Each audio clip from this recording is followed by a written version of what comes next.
Hi, this is Melty Rice, and today I'm going to be going over Lineart. So over here I have a prepared sketch of Aqua from Konosuba, and you can see that the sketch is well refined.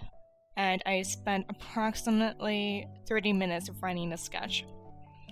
And the reason being is that the better of a sketch you have, the better liner you will have, right? Because when you're doing liner, you're going to be depending on the sketch lines to guide your lines. That being said, just having well-defined structures like hair, right? Basically, really strong guidelines as to where your line should go. But not too perfect, because you're going to be making a more perfect layer on top of it. In this case, I'm using Ctrl B to make a layer instantly go blue, and you can press Ctrl B again to make it go black. So Ctrl B and lighten the opacity to about 30. Personally, I like it around 20 to 30. You can do it higher, or you can keep it gray if you like it that way.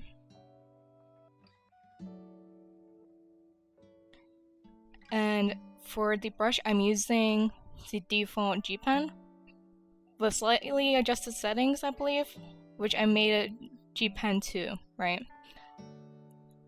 But you guys can make your own pens or look at the CSP asset store for new pens. It's really an experimental thing you should try out. No one has like the go-to pen for everyone. So first I want to start off blocking the face and body parts from everything else. And I'll be showing you guys that if this is unclear now, but you will see as the process goes on. Also, just for reference, I'm using my wrist right now to draw this. My tablet is a 24-inch Cintiq, so it's a fairly big tablet. However, I use my arm. So this is my arm radius. You can see the dot, right? Arm radius, wrist radius, finger radius. So all of this is hard keep track of, but if you practice making lines with all three of these, you'll be able to master line art of like different sizes. Also keep in mind that your pen should be 100% opacity at all times. However, the pen pressure should affect the brush size. And by default, CSP's G pen has a brush size that is affected by pen pressure, so that's something you would want.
As you can see here, I made the hand really unclear, so I'm struggling with the liner on this part, right? Because it's like, what is this blob?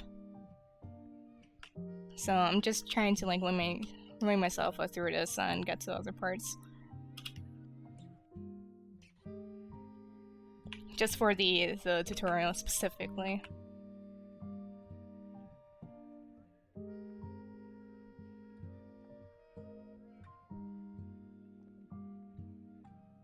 So what I'm doing is I'm blocking out major parts of the drawing. So basically outlining the arm and outlining the chest. And it is best to have a consistent brush size.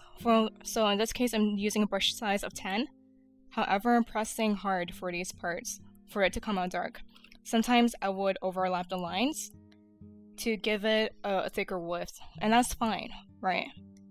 One important thing about Lineart is when you zoom out and it looks fine, chances are it's going to be fine for other people. So don't zoom in too much.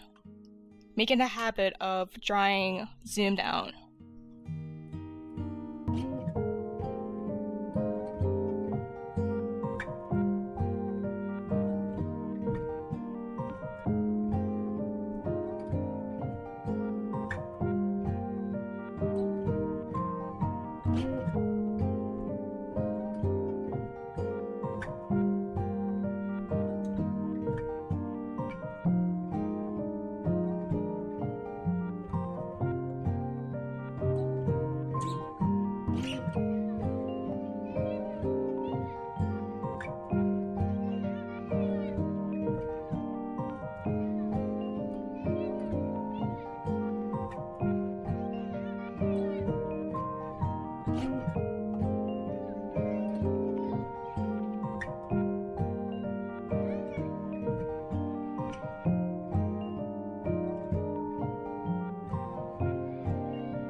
For objects that have a very defined shape, like a staff or a sphere, I would recommend using a figure, which is in the Figures tab of CSP in the bar.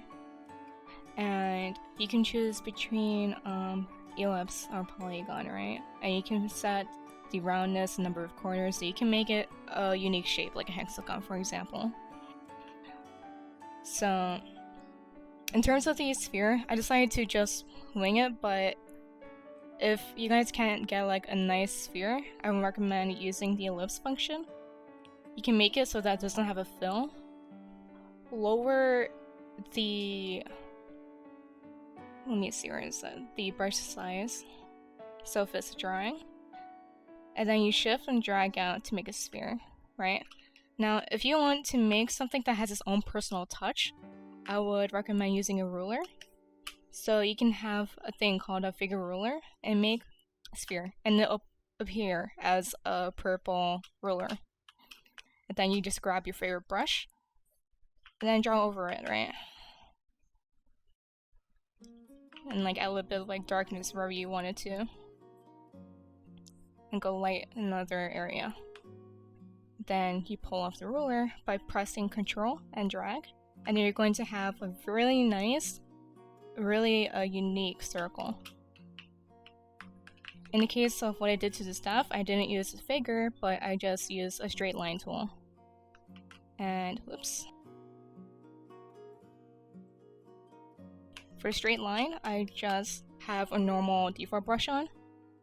I would click on one spot, shift, and you're going to see this line appear. Once you're ready to place a line, you click it. Keep in mind that the line tool uses the maximum brush size that you put in. So you might have to go lighter. In this case, I usually use 10 for my brush size, but I have to lower it to 5 for the line, so that it appears similar to my usual line art. Another tip I want to add, it's not something I frequently use, but I think it's highly helpful for especially beginners who want really clean line art. You would make a vector layer, which is on top here. You can see a little square with a cube inside it. You make that, and when you make a vector layer, that same icon is going to appear above the layer name. So what this basically makes is a layer that makes vectors whenever you draw something. So say you draw a line, right? And then you click Control to drag it, and you're going to see these individual spots. All of these spots have their own properties, such as location. So you can use Control and drag it down, up and down. And it also has a property, which is brush size. So there's this whole bank for correcting vector lines. You have the pinch, Control. Simplify lowers the amount of dots you have in the line. So you're going to have something with less points. It's going to straighten it out. You can also have adjust line width. So for example, I can have it set to thicken, and I can add a 0.5 width to the line. The number of dots stay the same, but their properties, their size property changes. You can also apply the same principle to vectors, figures that you draw. So if you draw an ellipse on this layer, you're going to have a circle with dots that you can also modify. It's just personally I don't use it is because I often erase the lines using C. So you can see how the color blank changes from black to transparency. I often use that to color. However, when you do that in a vector layer, it treats the transparency as its own vector, and I don't want that.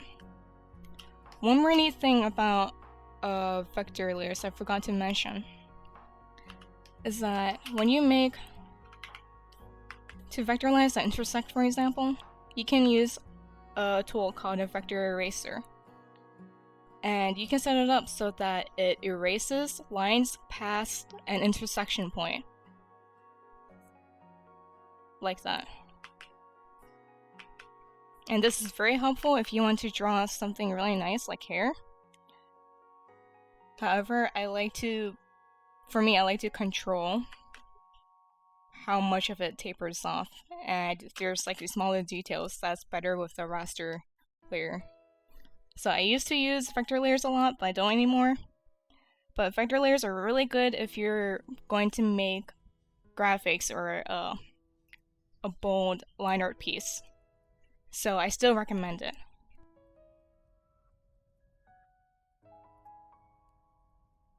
Now that this general liner is done, I can define it.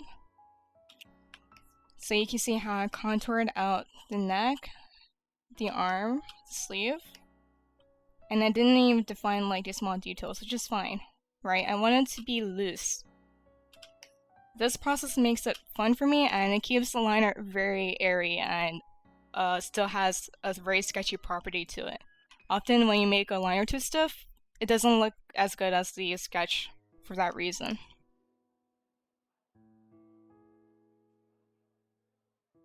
So next I'm going to work on the face. For generally the eyes, anime styles usually have the top eyelash to be like really thick, so I'm going to do that. I form the eyelashes using individual lines, individual strokes, so I just build up the eyelash.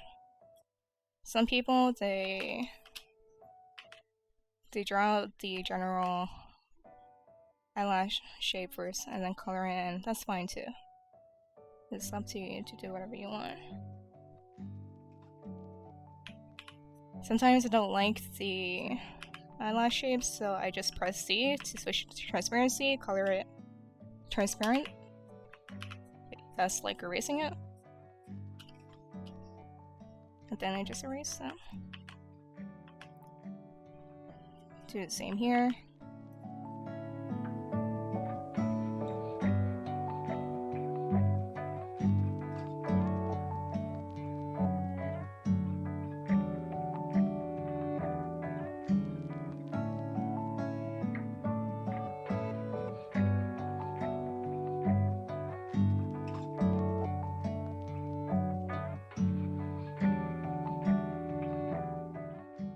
Something I forgot to do is place the eyeliner in its own layer. So I'm just going to do that right now, just control cutting out. Reason being is that I often move the eyes out of the way. Sometimes move it in a different spot. So it's just overall easier for it to be fixed. So now that it's on a different layer, I can simply just press Ctrl and left click the eyes and drag it. I did the same thing to the purple cloak that she has, as you can see on the left side. Considering how her cloak is like a separate entity, I made it on a different layer. And for reasons explained later, I'm going to modify the lines underneath the cloak. So we're going to get to that later.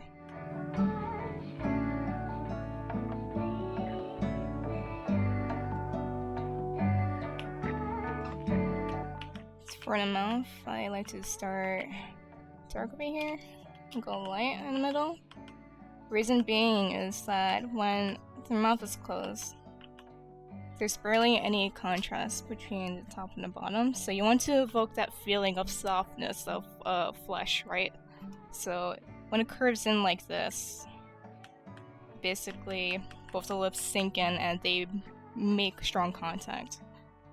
So when you see a drawing where the lines start to fade into nothingness, that's to evoke that softness.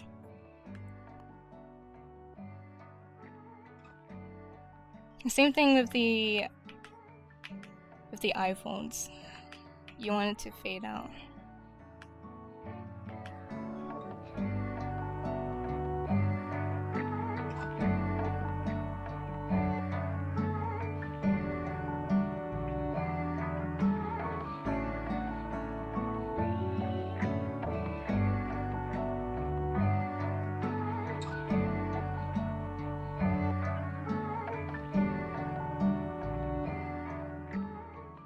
For ruffles, there's a way to outline them to make it seem like it's popping out. You don't want the ruffles to be messy, and I will explain to you how to do that. So over here I have a general shape of the ruffles just by doing a simple pattern like this. So you go up, down, squiggly, right? But when you do that squiggly, don't do it too hard. The reason being is that we're going to go over the lines the second time.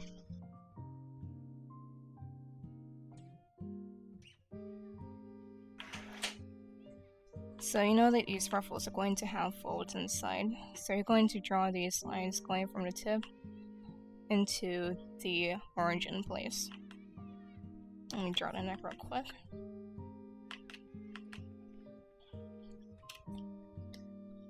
After having these lines, you're simply going to draw over these lines to make it more bold.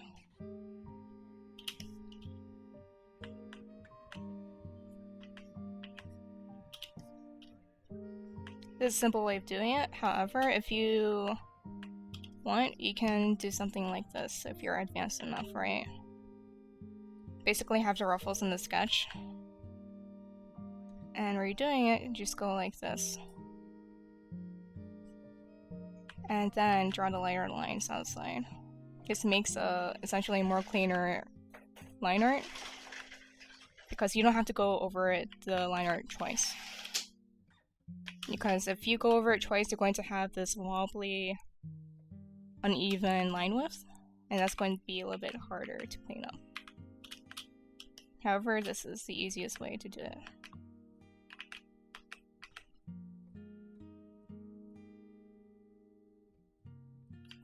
So the important thing is to outline the entire object without emphasizing the ruffles inside.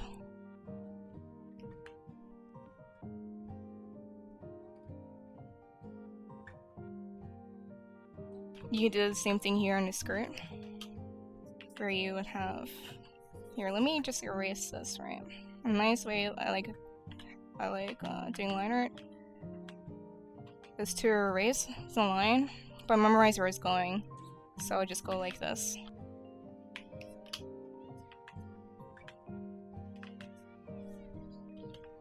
So that way you can just go one over, and you don't have to draw over the same line.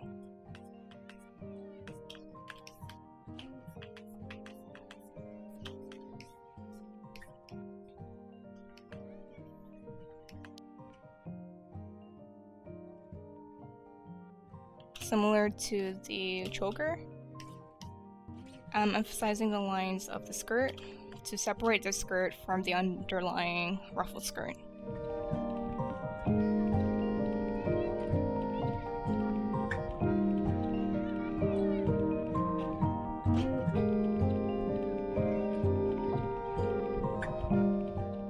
So notice how I made these shoes very dark?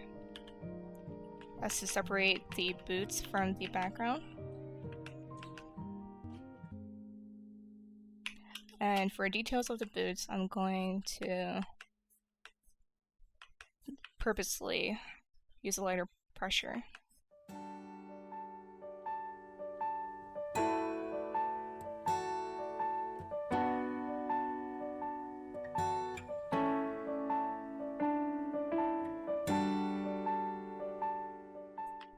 I'm also going lighter on the ruffles of the skirt.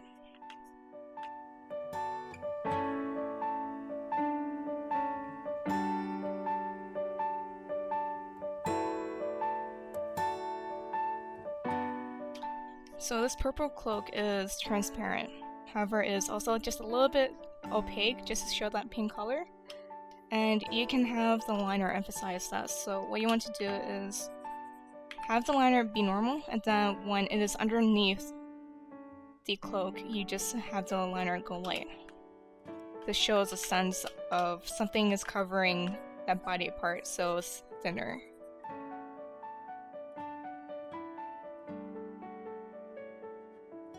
So you can see over here, I have the liner of the cloak on its own separate layer. And I made the overall outside very dark. Again, to separate it from the surroundings. And then I'm going to use very light strokes to emphasize the folds of the cloak.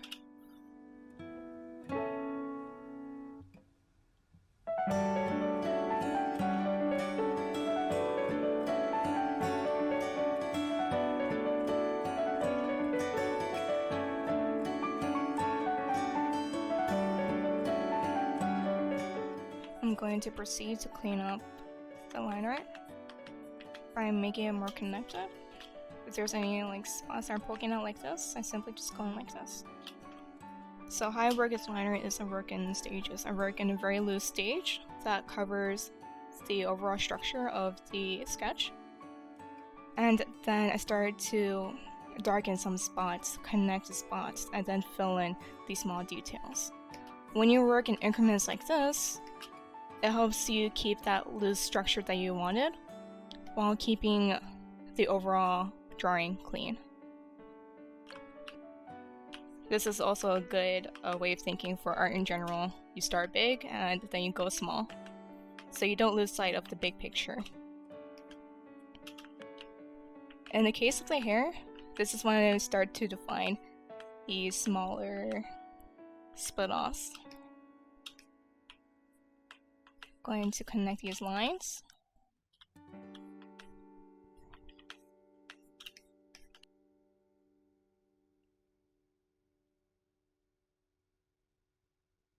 And see something poking up here. I erase it, connect it.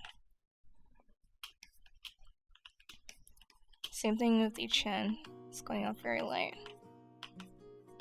And then just darken it.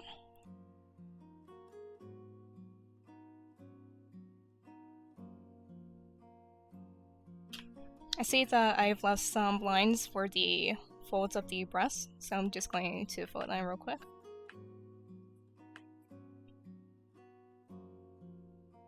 And I forgot about the opening of the shirts. I'm going to do it real quick. Go dark here, and then light because underneath the cloak.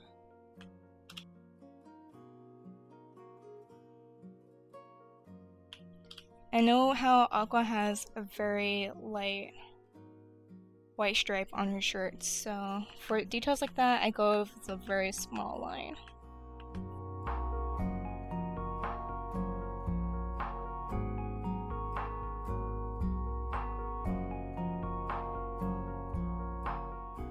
Same thing here, she has a blue big stripe on her sleeve, so I'm going to do a light line.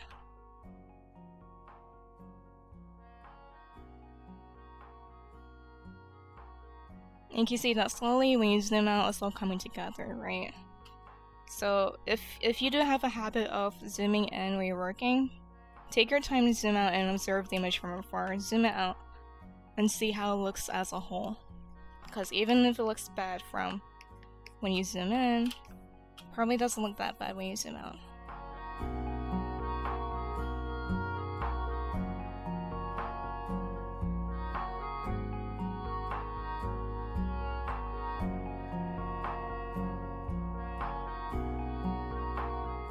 This overall concludes my sketch tutorial. I mean, not sketch tutorial, liner tutorial. I do want to show you a finished example of a liner piece I've done. So let's pull that up. So I highly edited this liner because when I was working on the actual piece, I removed the eyes and merged it onto the skin piece, the skin layer. But overall, you can see the details I've done. You zoom in, you're like, oh, okay, I have this disconnected line over here. This line is not connected, this line is overriding this. But when you zoom out, you don't really notice that. Plus, on top of the colors, you don't really see it, right? And you can make small little edits on top if it is a big enough issue. So don't worry about the small errors. So I'm going to hide the color layer again, and I'm going to show you guys that you see all these very bold lines. These are to emphasize the white piece of her clothing. So having this strong liner guides our eyes. It allows our brain to understand that this white piece is separate from everything else, right?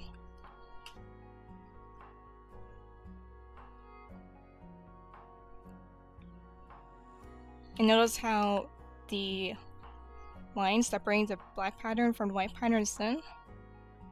However, the line separating the clothing piece from the piece underneath it is bolder. This is to emphasize that the two pieces are separate.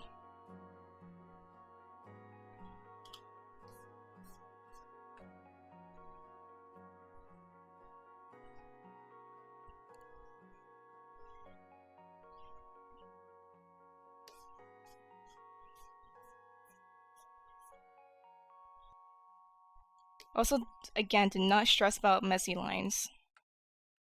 If needed, you can clean it up after.